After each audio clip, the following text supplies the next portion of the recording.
What's the perfect car that goes with a 550 Spyder is a 1955 Thunderbird.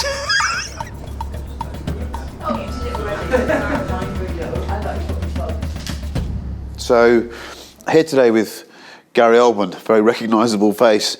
And because it's Top Gear, we're going to talk some cars, but Gary's here to promote his new show on Apple TV Plus called Slow Horses, and we'll come to that in a minute because I'm a tragic of the books that series is based on. So this for me is an amazing opportunity. So forgive me if at times I get a bit impish and childish and leap about because I can't quite believe this is happening. So Gary, welcome to London and to our Top Gear studio for this purpose. Cars, to start with. Yeah. I've done my research. Yeah. I gather it started in a Morris Minor. Yeah, Morris Minor. It had the, the little signal, the little indicators. Come out the B pillars, yeah. That it would come out like that, but one of them didn't work.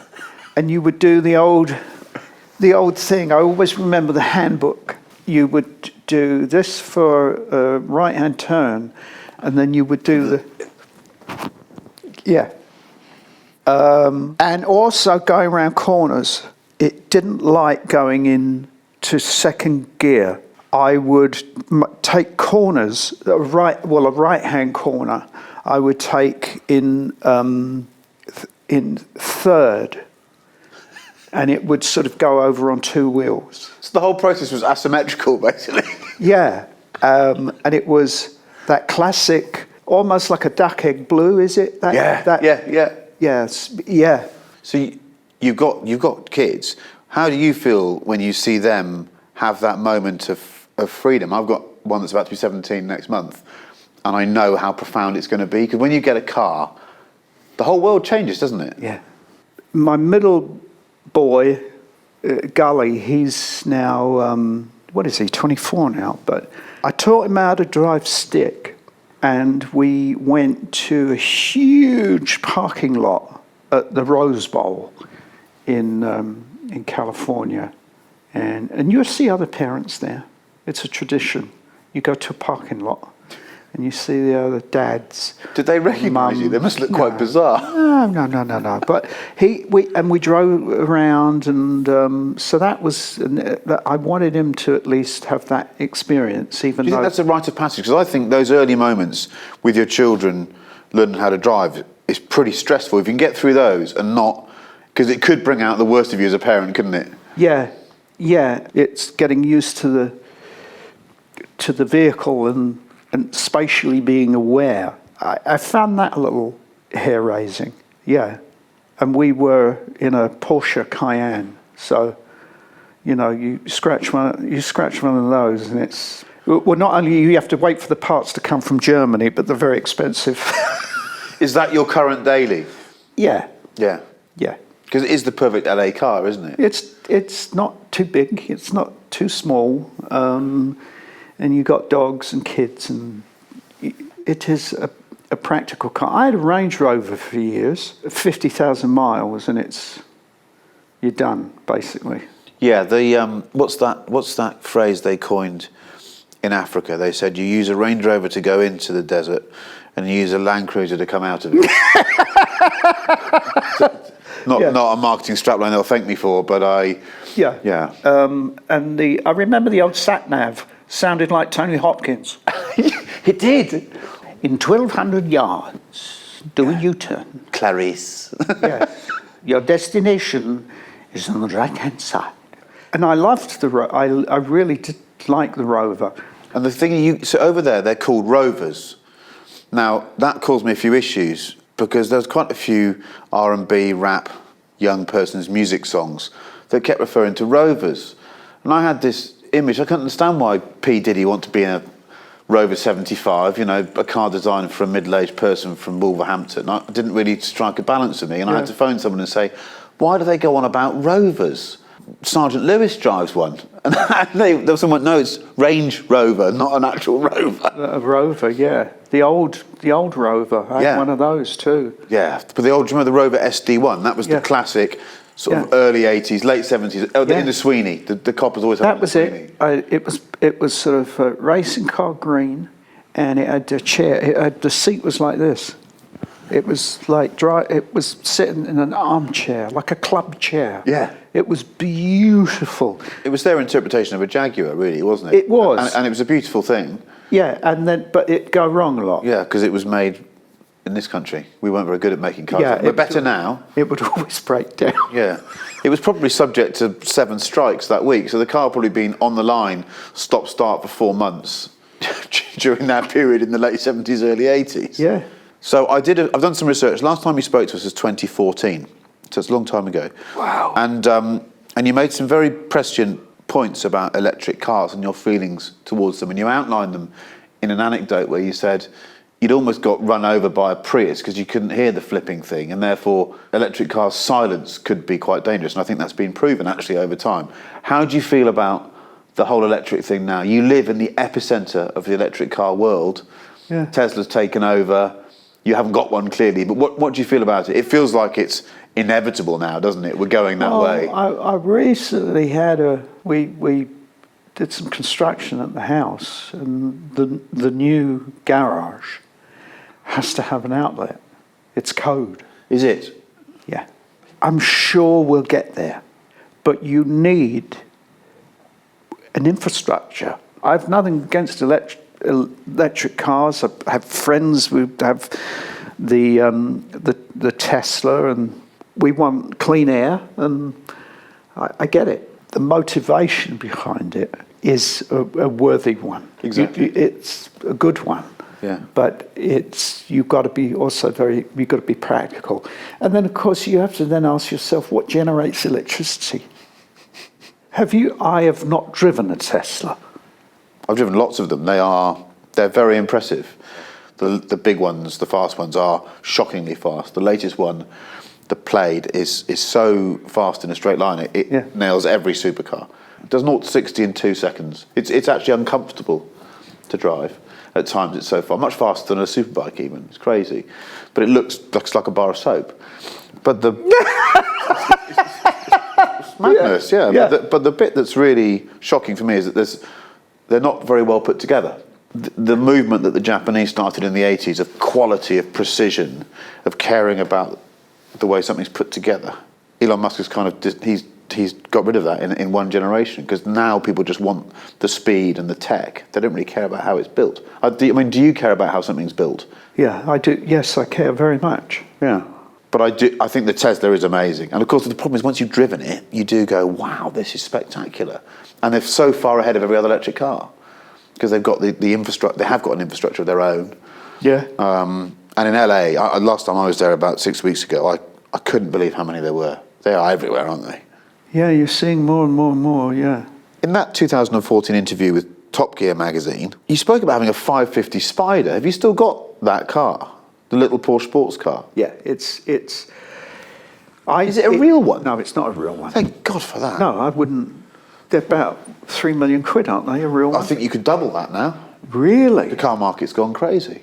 Wow. Well, the ex-Sterling Moss RS61, and I know that you're a big Sterling fan, that sold for £2 million in 2015. So imagine what that's worth now that Sterling's no longer with us. I mean, those cars. So you've got a nice replica. Yeah, I've got a Chuck Beck replica of a 550 Spyder. Over the years, I've done things sort of to it. I debadged it because it's not a Porsche. I think that's an honest touch. Many people would choose not to do that, and you would judge them on that, wouldn't you? Yeah, because you just go, I'm not a snob about all that stuff when it comes to, but I just kind of feel, it felt to me just the right thing to do. I had it resprayed, and so I settled on that ivory white from, the old 356, so it's like gold top milk that's been left out for a day. Yeah, that sort of, I know what you mean. Yeah. Yeah. Gold top milk that's been left out for a day. That's very poetic. I'm not. I just skid cars about, mate. So it's got twin port, 140 horsepower. What colour are the seats? The seats are a lovely sort of brown. weave Italian, and of course what's the perfect car that goes with a 550 Spyder is a 1955 Thunderbird. I read about this, and the note said, has hard top as well. How often does that go on? Not very often. Not very often. It's lovely. It's 3-speed manual, and it's got overdrive, which my kid, the first time we used the overdrive handle, he said it was like a special effect. Yeah. I always remember my first experience of overdrive was on a Triumph Dolomite, and it was you flicked open the gear lever and there was a button. Like James Bond, yeah, I'm like thinking, a sort of ejector seat. I could pretend I'm on a DB5. All we're doing actually is dropping 400 RPM at the motorway cruise, but I still in my mind was like, so slow horses, right? I'm a tragic of the books. So I first read them, I don't know, 5-6 years ago probably, and I nailed them in about 3 weeks, because once I read the first one, I'd found my anti-hero. I'd found this foul-mouthed, obstreperous, pretty disgusting man who heroically I couldn't get beyond the fact I loved him. He was the new Anthony Soprano for me, and that I should have hated him, but the bit of me residually loved him, because I thought he could save things. I mean, I don't know if I like him, but I love playing him. You've got to make him likeable in all of his sweat and cigarettes and whiskey. I don't normally do these kind of speeches, but this feels like a big moment. I know it's not easy being banished from MI5 to my department, but that's on you. Only screw-ups get sent to Slough House, and I've got to be honest, working with you has been the lowest point in a disappointing career. Right. I get it, we're just slow horses. I've got one lead, but I have to follow up. You're going to help me? Oh, no, I'm not. Like it or not, Slough House is part of this now. What do you think you're playing at? I didn't mean to kill him. Of course you didn't. If you meant to kill him, he'd still be alive.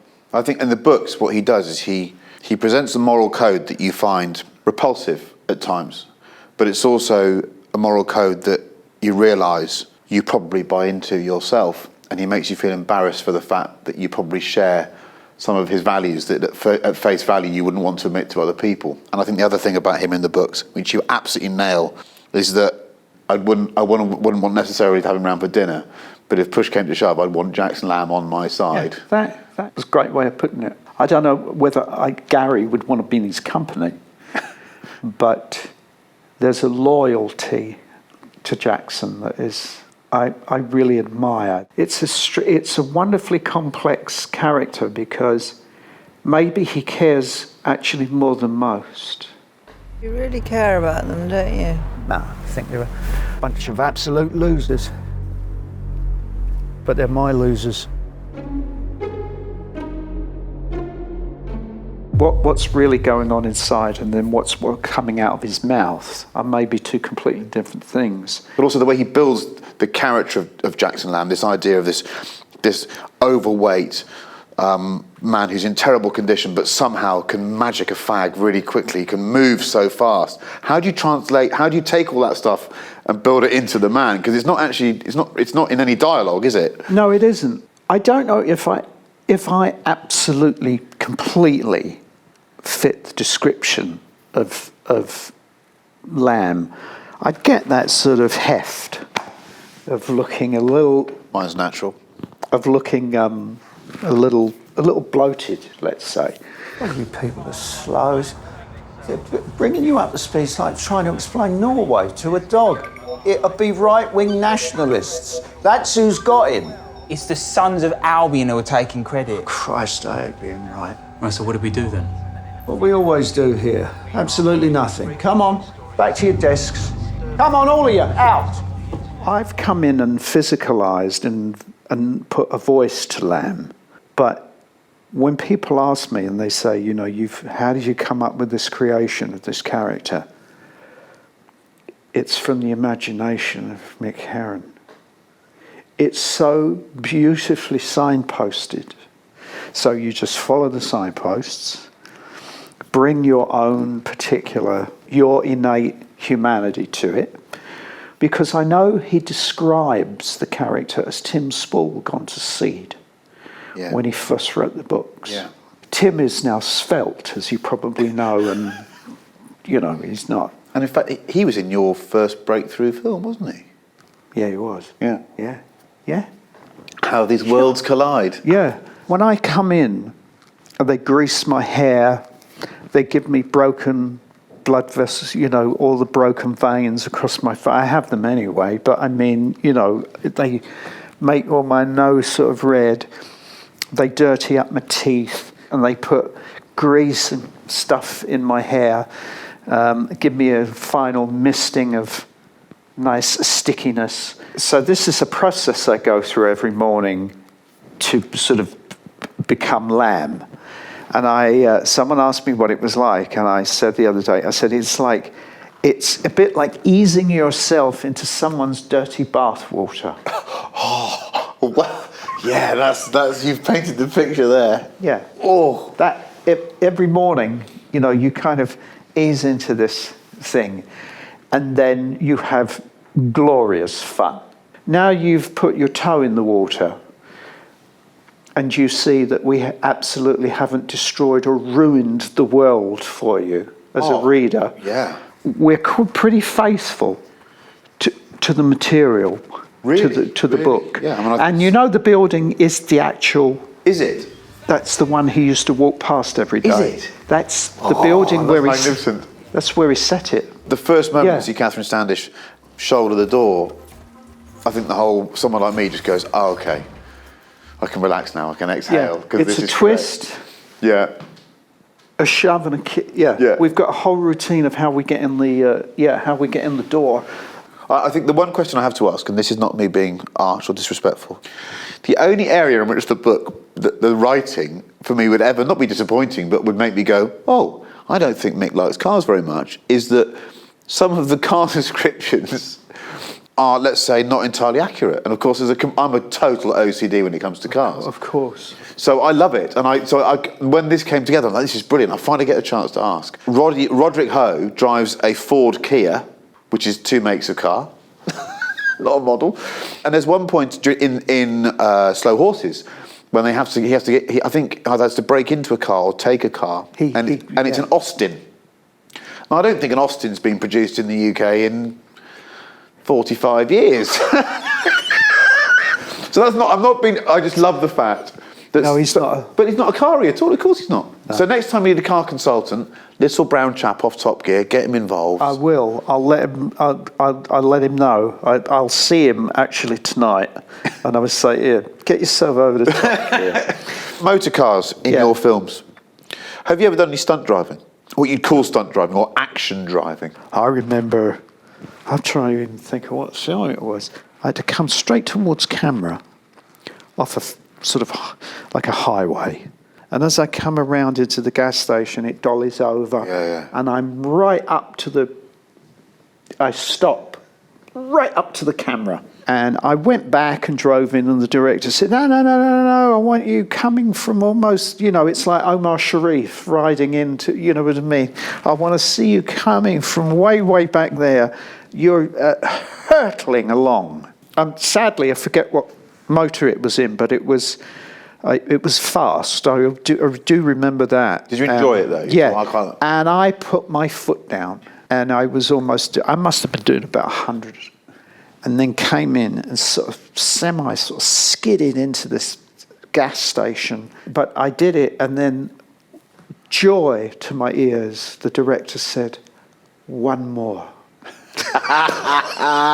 And I got to go all the way back up the street, come in and do it again, which was fun. What's your favourite, I'm putting you on the spot here, we've not rehearsed this, what's an iconic car chase scene for you? What you're looking for in terms of exciting driving, personalities? And for me, the car has to be personality as well. Yeah. Oh, without a doubt, it's Bullet. Yeah, it is, isn't it? Second to that, French Connection. I was just going to say, I watched that recently. That scene when he's just bulldozing, chasing the train, is exactly how you imagine you would drive if you had the same thing to do in your life, Well, isn't they it? were really doing it. Yeah. And I got to say, I really did enjoy some of the driving in the last Bond. Yeah, spectacular. I thought the DB5 donut thing, and there's another really long lens shot when he jumps on the motorcycle and he leaps up into that Italian town. In that square, and where he goes just up watched the it. thing and wow. above the people and everything, and he lands in the middle of the So Jackson Lamb. Final question. We do actually see his car, don't we? Yeah. Because he has to drive himself later on to a crime scene. I won't give it away, but that's quite a long way into it. And we're told it's a Japanese hatchback, I think, from memory. You haven't seen it yet, have you? No. The yellow banana. No. It's yellow. Is it? It's inside. It's a sewer. It's cigarette packets, and he has to clear the thing. Wait, how did you know I was here? Because once you went walkabout, I got Ho to monitor the park's alerts. Why? In case you did something as stupid as you did.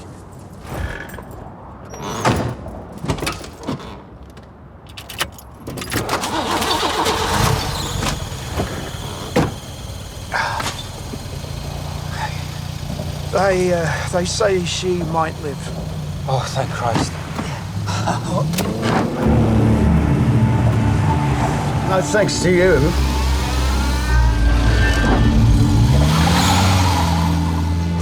And there's also later on, it's underground parking, and it's the way I park, because those lines and things where cars go, I don't really give much attention to.